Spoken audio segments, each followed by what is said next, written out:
Good evening. This is Spirit University, and my name is Spirit. This is my channel, and on this channel, I try to empower, inform, and inspire people. So today we're going to talk about a person, and this series is called "To Tell the Truth." And the person that we will be speaking of is called Joseph Hain Rainey. This person of color were a majority of the population in many congressional districts across the South.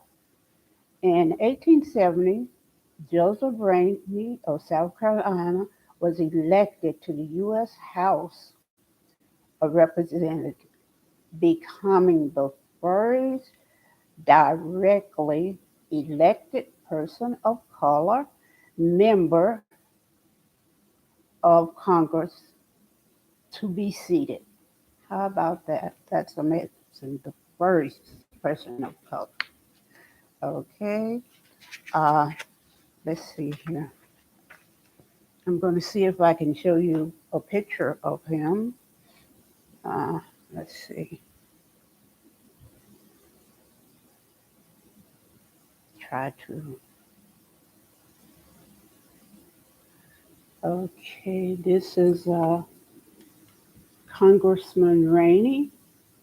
Very nice picture of him. Let me try to get it up there. Yes, that's a nice picture of him, Congressman Rainey, the first uh, person of person of color in Congress. Nice picture. Okay, let's see here. Uh, Rainey was sworn into Congress December the 12th, 1870. He represented Georgia. Rainey was born into slavery in South Carolina in 1832. And after the Civil War, Rainey became involved in politics then. He was elected to the House of Representatives from the state of South Carolina. He was a member of the Republican Party, served on several important committees during his time in office. Okay. Rainey's time in the House, he fought for civil rights and equality for people of color at the time. He fought for voting rights and to segregation in public places. Rainey served 5 terms. Wow.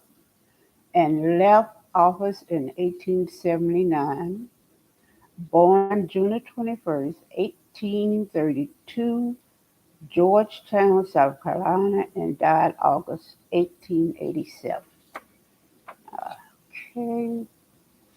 His mother was French, indigenous of indigenous descent. Rainey followed his father into the barber profession with, let's see, with opportunities for education severely limited for people of color. Okay, his personal life.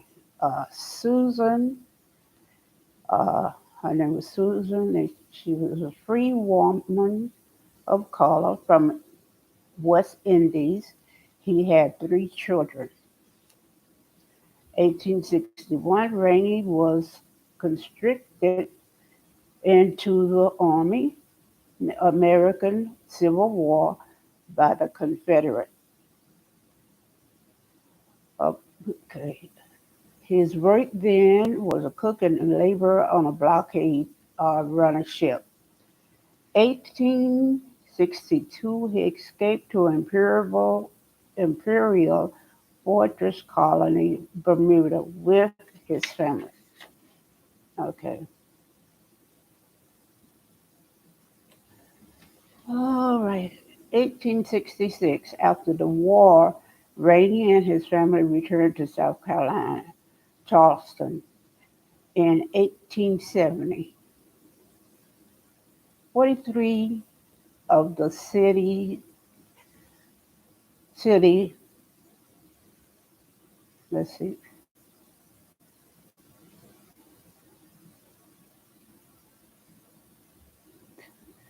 people of color was 43% of that city. This is where his political life started. Okay, let me see. Hold on. There's something. Oh, this other picture of him in Congress with others. Okay, that one I showed already. There was another one down here. Uh, no, that's not it. Let me see if I can find it. And let me go back.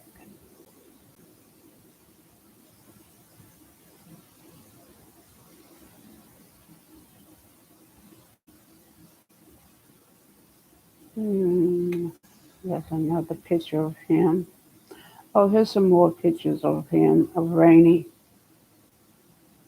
There was one I wanted to show of him in Congress, but here's some more pictures of him. 1832 to 1887. Uh, this is Congressman, pictures of him, Rainey. Okay, let's see if I can find this one. Da, da, da, da, da, da, da, da. Okay, there was one with his compatriots in Congress, other people of color.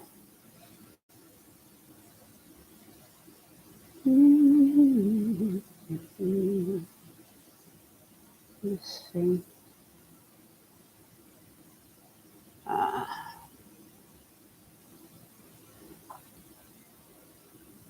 I just saw it a little while ago, but right now I cannot find it.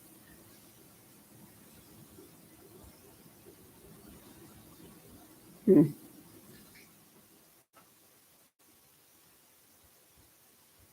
It's a couple more minutes, then I'll let it go. But this was with his.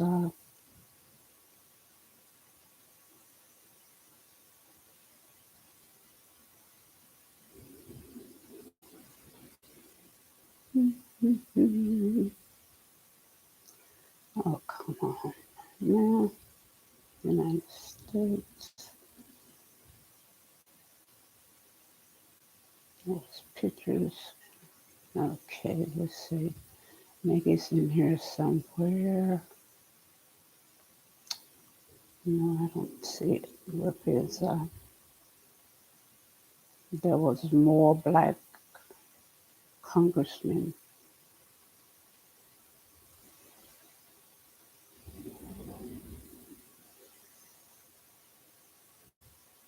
that I wanted to show people. There was like 5 or 6 other ones. Okay, let me see. Let me put this in here. Uh, Rainy. And let me see if I can get it. Just give me a couple of minutes. And then I will find it. Joseph Rainey. I will find it. That picture. But this.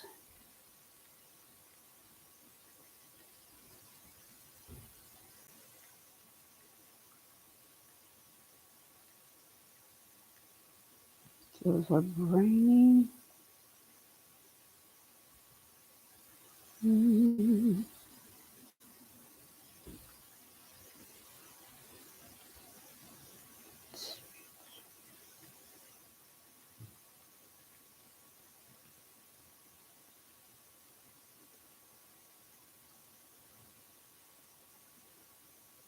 Mm, let's see. Here it is. It's made in pine. Okay. Okay. Here's another picture of him. We call it state legislature of South Carolina. Let's see.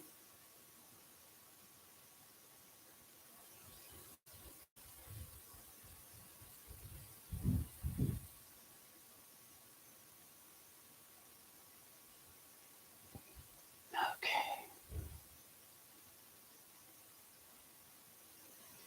Here is, let's see, American history.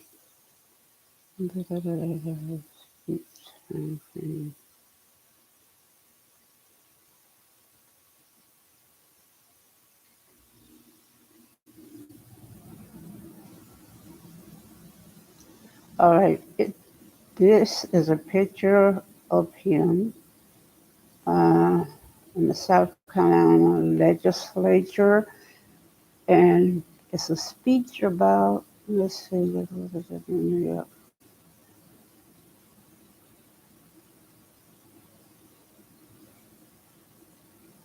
I know he was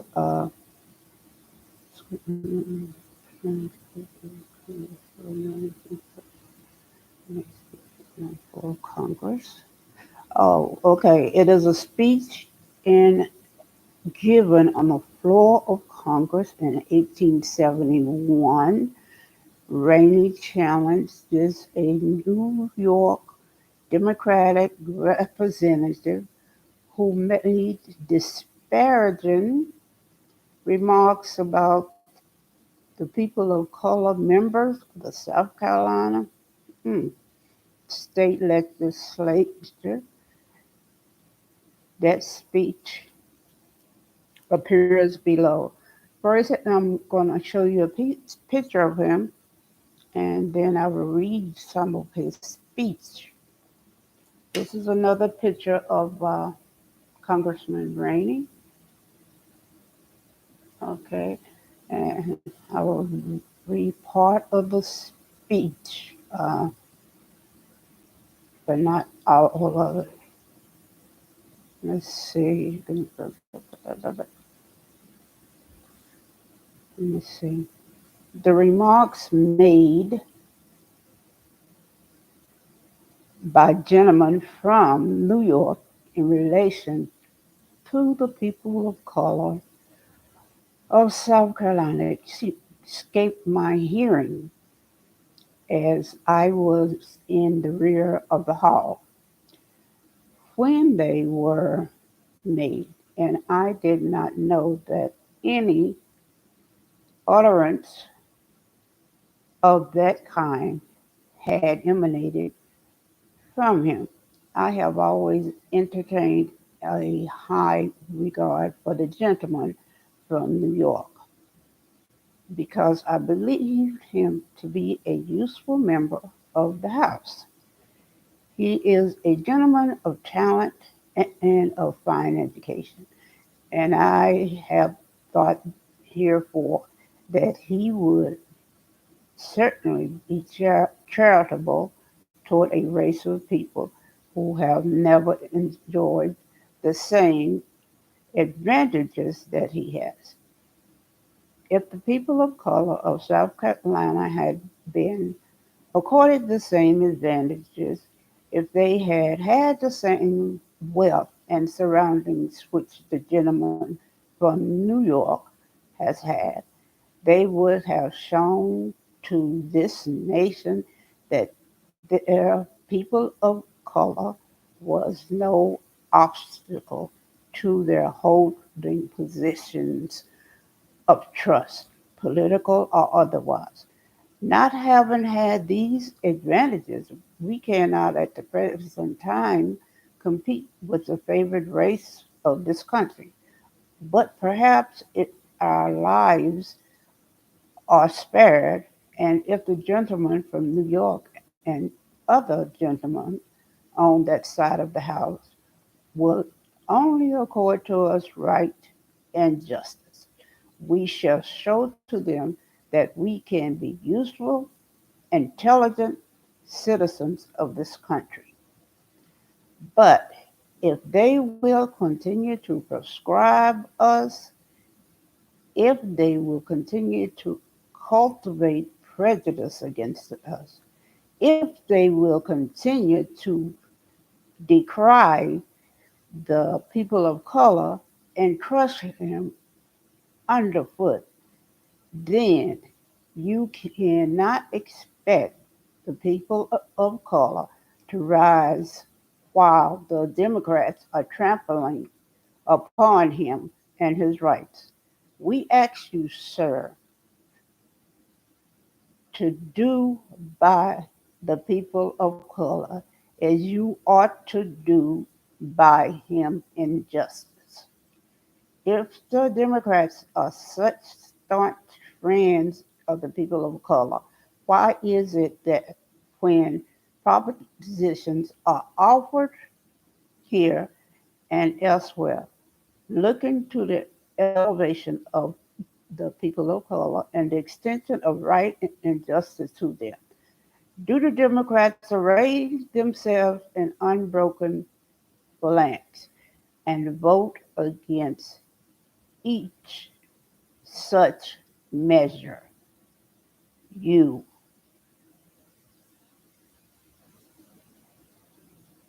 you gentlemen of the side of the House, have voted against all the recent amendments of the Constitution and the laws enforcing the same. Why did you do it? I answer because those measures had a tendency to give to the poor people of color his just rights, and because they proposed to knock off his shackles and give him freedom of speech, freedom of action, and the opportunity of education that he might elevate himself to the dignity of, of manhood. That's part of his speech. And this was on in Congress when they was talking about somebody was talking bad about the other congressman of South Carolina because there's a picture. I couldn't find it of about maybe 5 or 6 other congressmen in the picture with him. And this speech was made 1871. So let's see here. The ending is this. Okay, he had applied to Civil Rights Act of 1875, and he fought that act to get passed, and it was passed on 1875. He was amazing, amazing, amazing man. This is the first congressman of color. I hope you enjoyed this information, and this information is from uh, Encyclopedia Britannica, Smith Smithsonian Institute, and Wikipedia. Thank you for supporting me and my tribe, and I hope you enjoyed this.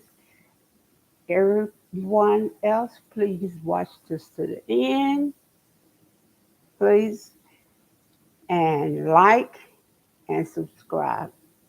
Thank you so much. Have a blessed day. Take care of yourself and each other and pass it on. Thank you.